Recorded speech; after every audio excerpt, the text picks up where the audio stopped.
world, and we are back.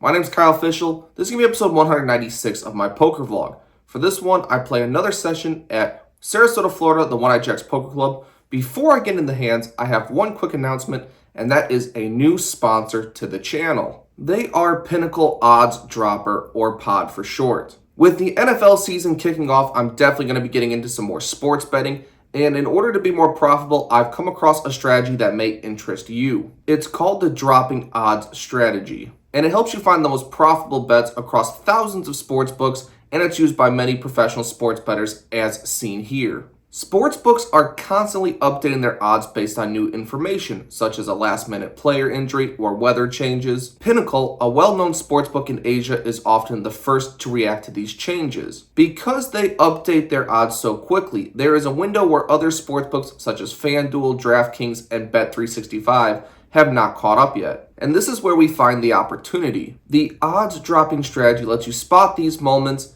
and place bets with better odds at the slower sports books. Basically, it helps you find extra value in the betting markets. To make this easier, there's a service called Pinnacle Odds Dropper, which will send you alerts when Pinnacle drops their odds, so you can quickly take advantage of these opportunities. The team at Pod are so confident you'll like their service, they offer a 21-day money-back guarantee. So if it turns out you're not interested in the service, you can get a full refund. If all this interests you, there's a link in my description below for 30% off on your first month. Go ahead and check it out. And now we're gonna roll the tape.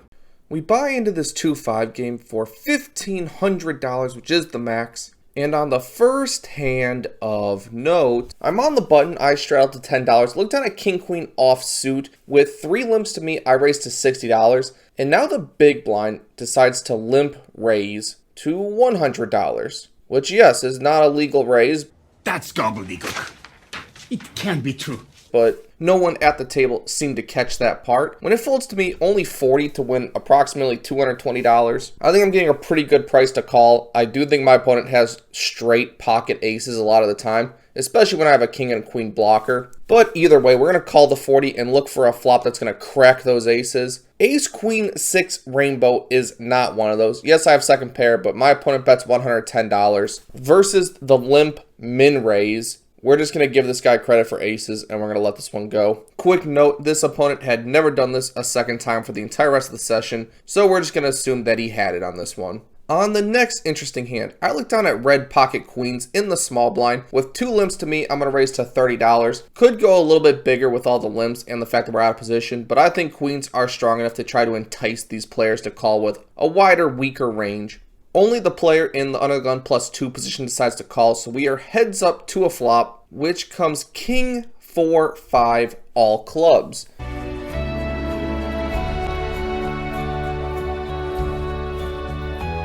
Not having any clubs and there being an overcard to the queens, checking would be quite reasonable, but sometimes even our second pairs can bet for value and protection. A hand like pocket jack single club, pocket 10 single club will happily pay off this bet, so $35 will be my C bet. My opponent does not take too long before making the call, so I was definitely gonna just shut it down on almost any turn card, but the ace of clubs seems like one that I can get a little bit spicy with. If my opponent had a king X holding that he wasn't willing to fold the flop with, he will almost definitely fold the turn, being an overcard and a 4 flush board. The ace turning means that it's less likely my opponent called with a flush draw, because most players won't really draw unless they're drawing to like the nut draw. Like if my opponent had like jack 10 offsuit 1 club, they might even fold that to the flop, so he doesn't have to have a strong flush here. I think a king is definitely going to fold, so I throw out a second barrel of $85. Turning queens into a pure bluff at this point, and it doesn't take too long for my opponent to make the call a second time. The river is the 4 of hearts. Another card that you could get spicy with at some point. If my opponent does have the queen high flush, at least some of the time he's going to hate the board pair and fold to a large bet. So I think if I bet like 250, 300, I would get a fold at least some of the time. But for me on this particular hand, I tried to bluff flop, tried to bluff turn. We're not going to go for the triple barrel bluff on this river card. I check. My opponent checks it back. Makes me think that I could be good some of the time. But he had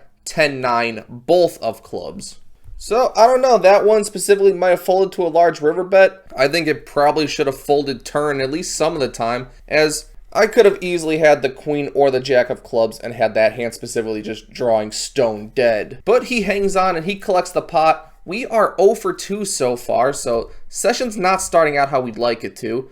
But that's okay, we have pocket 8s in the low jack. With one limp, I raise to $20. Well, the hijack 3 bets me to 65. Ugh, this is not going to be an easy day for me, it seems. But I think I'm getting the right price to set mine, so we're going to put in the $45 additional to try to spike an 8 in a bloated pot and turn this day around. When the flop is King, Jack, 3, Rainbow, there is not an 8 out there, and there's 2 overcards, which would heavily connect with a 3-better's range. So this is just another pot that's not going to go for us. Yes, most of the time on my vlog and other vloggers, when they play a pocket pair, they always flop a set. But it's not the case. Sometimes we just call a 3-bet and then check fold. Alright, let's see if we can win a hand. I button straddle, and with the queen of diamonds, jack of hearts, the under the gun player raises to $35. I'm not going to 3-bet against under the gun range. They should have the tightest range with the most premiums in it. So we're going to just call the 35, and we end up going heads up to a flop, which is 10-9-6 with 2 diamonds. Flopping open-ended plus backdoor diamonds seems pretty good. My opponent bets $40. I think this is a pretty straightforward call with our exact hand, although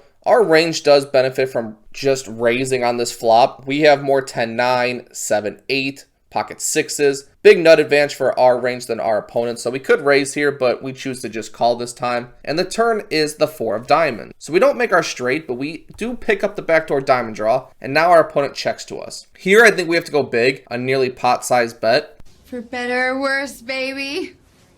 We have a massive draw, ton of equity, 17 outs, possibly our queen and jack are live versus some ace-high holdings as well. But we have no showdown value, so we're going to go $120, hoping that this just sheds the ace-high holdings. Maybe the weakest 10x and 9x will just let it go, because the board's getting dicier and dicier. To the $120 bet, my opponent does eventually fold, so we're able to finally win a hand where we only have queen high. Next hand of note. I'm in the cutoff with pocket kings. When the low jack raises to 20, we are definitely 3-betting kings. We make it $60. Standard 3x, and it folds back to the low jack who makes the call. So we end up going heads up to a flop, which is queen 4-3 with 2 diamonds. This is an amazing board against a normal player. He could easily have ace queen, queen jack, a lot of queens that get paid, but this player is somewhat on the tighter side, so it's not impossible he has pocket queens, and we're just really going to get in trouble on this one.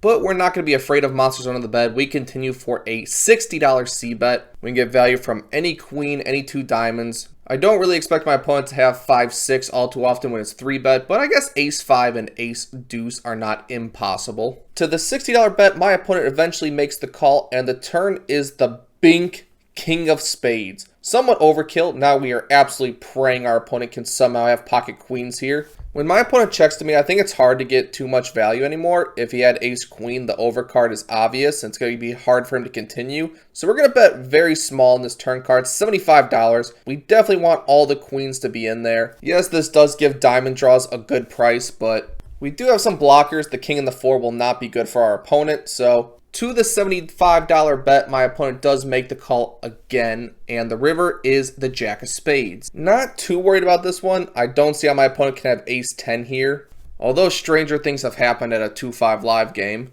But I do think this is a spot to go polar. We're going to go $300 here. I think if my opponent had missed diamonds, he's always folding. But if he has a random queen, he might talk himself into a call. Queen jack making 2 pair might definitely call. Pocket queen is going to be a snap call. And maybe if my opponent happens to have ace-queen specifically blocking the straight as well, they feel more enticed to put in the money. But my opponent thinks for about 30 to 45 seconds. Looks like he's going back and forth, but then eventually settles on a fold. So no value to be had on this one. But hey, we took down the biggest pot of the day so far, so that's pretty good. Following that, we are in the big blind with queen jack of clubs. When the undergun player raises to $25 and the +1 calls, we did consider 3-betting this one, but the under the gun player both hadn't played too many hands, and he's the under the gun player. So could 3-bet because it's suited, but I choose just call this time. And the flop is jack 10-9 with 2 hearts. I check into the pre-flop aggressor, and he throws out a bet of $30. The +1 player gathers the chips in hands, thinks for a bit, but then eventually lets his cards go. I am not folding top pair plus open-ended to anyone for $30. And when I call, we see the Bink 8 of spades on the turn.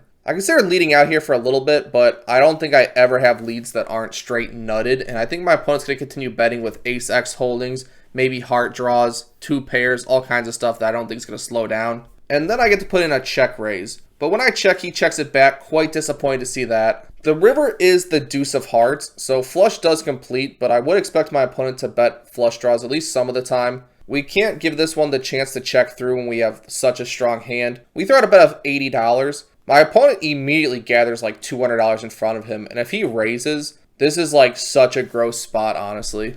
But after a few more seconds, he puts the 200 back in his stack and puts his cards in the middle. Possibly he was just posturing, looking for a live read on me, and I guess he did not get what he was looking for there. On the next interesting hand, we look down at the Jack of Hearts, 10 of Spades, in the hijack, and when the undergun player raises to $10, yes, he does raise, he does not straddle. That entices 2 players to call before I think this is a good spot for a squeeze play. We're going to 3-bet the Jack 10. Don't think these players can ever have too strong of a hand with a min raise under the gun and then 2 players that just call when basically the betting lead is open. I make it $60, would happily take down the 30 in dead money, but apparently these players have hands good enough to have put more money in, even though they didn't do it themselves. We get 2 different callers of the $60 bet. Okay, hope we get a good flop, and we end up with 8-7 deuce with 2 hearts. 8 high boards are pretty good for 3-betters. The over pairs that are in range are typically going to win here a lot of the time.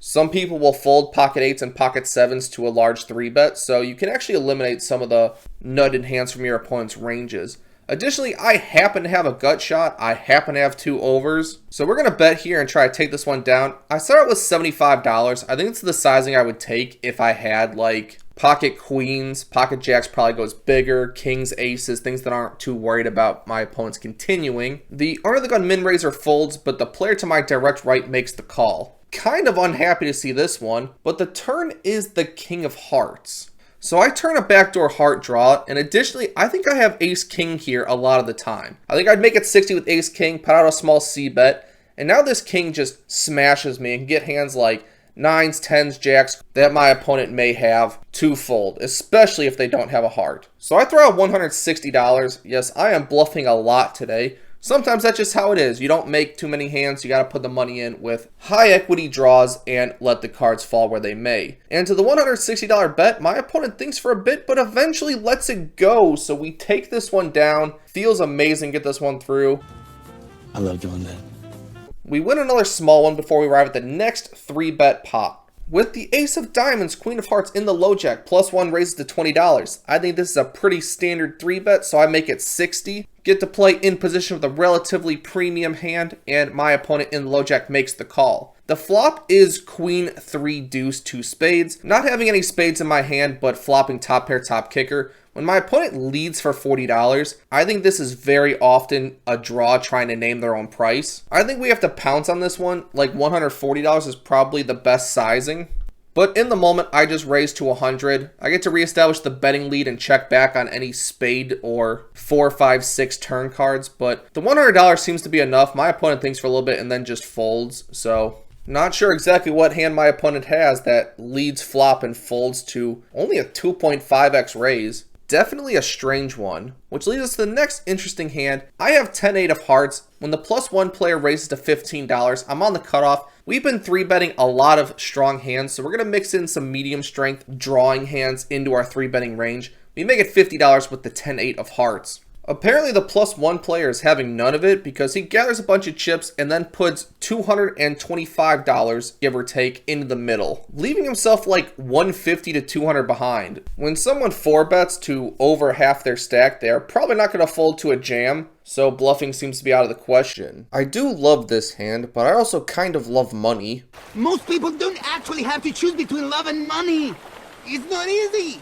And additionally, our hand is almost definitely behind, so it seems like it'd be pretty bad to put the money in with this particular holding. I let it go, and then my opponent kind of slyly shows the 10 of diamonds. Kind of a weird card to show, but I suppose it means you're at a good game where people are willing to 4-bet with 10s or ace 10. Seems like this could be quite a profitable game. Following that, I look down at ace-jack offsuit from the big blind when the low jack raises to 15 and the button calls. I'm going to 3-bet this one. It's a little bit more premium than 10-8 suited.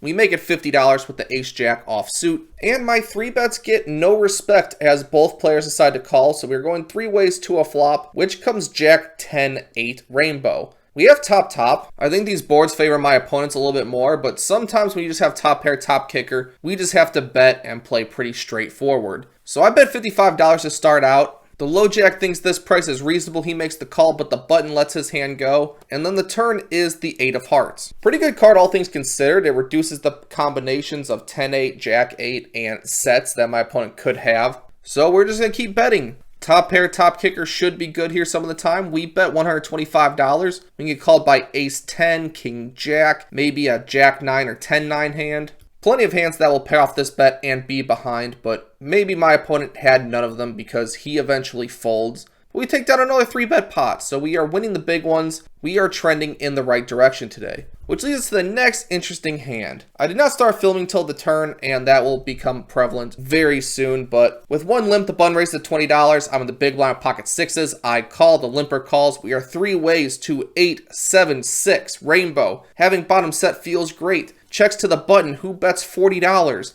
I call because I don't think there's a real reason to raise when we have a set. Not getting a straight to fold, not getting an overpair to fold, and they're drawing pretty thin, so we call. The other player calls as well, so we're 3 ways to a turn card, which is the 6 of diamonds?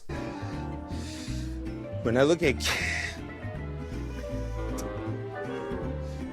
Leo again. We somehow turn quads, and we don't really think we can lead here, although that sounds pretty sick. We check it, the other player checks, the button bets $65. In retrospect, I think we should like min raise here, straight 130, take the betting lead, and make sure we get to put in a bet on the river. But I decided to trap this one. Our button opponent bet pre-flop, bet 2/3 on the flop, and then bet into 2 people on the turn when both players called. He's repping pretty strong. In a perfect world, he'd have like pocket 7s, pocket 8s, and we're just going to get a full double up. So I take the trappy high-risk line and just call. The other player folds. I'm hoping my opponent can throw in a bet at the river. The river being the king of diamonds, I check, praying he'll throw out a bet. 75, 100 something, but he checks back. Oh, this is disastrous. I wasted so much value on this hand. I announce quads because I have no interest in slow rolling. And my opponent mucks his hand, so we'll never know what he had. But we do get a $400 high hand bonus. Quads are paid immediately at 1-eye jacks, as well as the whole table got a $50 table share. So everyone makes money on this one, besides my direct opponent loses a little bit. This brings us to a final hand of note. I'm in the small blind with pocket queens with 1 limp. I raised to $20. Don't really want this to fold through. Would love to get some action with queens. The big blind calls and the limper calls as well. So I'm going 3 ways to a flop, which comes ace 5-3 with 2 hearts. Not the most comfortable flop, but I do think that I'm ahead a lot of the time. Limpers shouldn't have an ace all too often. And the times that they do, it shouldn't be an ace that's so big where like multiple big bets go in. So this hand should never really get out of hand. I decided to check. I think it's one of my strongest check call value hands, along with like ace 8 suited and things such as that. When I check, the middle position limp caller bets $35. Some players would fold queens to an ace high board. I guess maybe they do, but I'm not going anywhere. You're stuck with me. I did not check to fold to a single bet here, so we're definitely calling here. Still feeling pretty good. Turn is the 10 of spades. I check, hoping this doesn't get too out of hand, and my opponent checks it back. Now we're feeling pretty confident we have the best hand. Even more confident when the river is the ace of spades. I think this card will get my opponent more likely to throw out a bluff attempt. If he had any missed hearts, I expect him to not give up, as it just became very unlikely I have an ace. And I expect if he had like pocket 6s, pocket 7s, he might throw out a bluff as well, trying to get some over pairs of like 8s plus to fold on a somewhat dicey run out. But none of that seems to matter. He checks it back. I announce queens. Queens are good, and with that being the final hand we drag in of the day, we are into the game for $2,000, as we had to add on a little bit when we were running a little bit bad early on, but we cash out of the game for $25.45, which is a profit of $545 across 3 hours, equals $180 an hour, or 36 big blinds an hour. Yeah, the first few hands of today did not go quite as planned. We had to add on a bit, not ideal. Then we were kind of saved by the quad 6s. You know, the promotions at these rooms, they exist to keep the bad players like myself keep coming back because we can break even with the gimmicks. Some other medium strength hands turned it into a bit of a profitable session, and my upswing is continuing. If you've made all this point, I appreciate it. Please consider subscribing. It helps me out a great deal, and I will see you on the next one.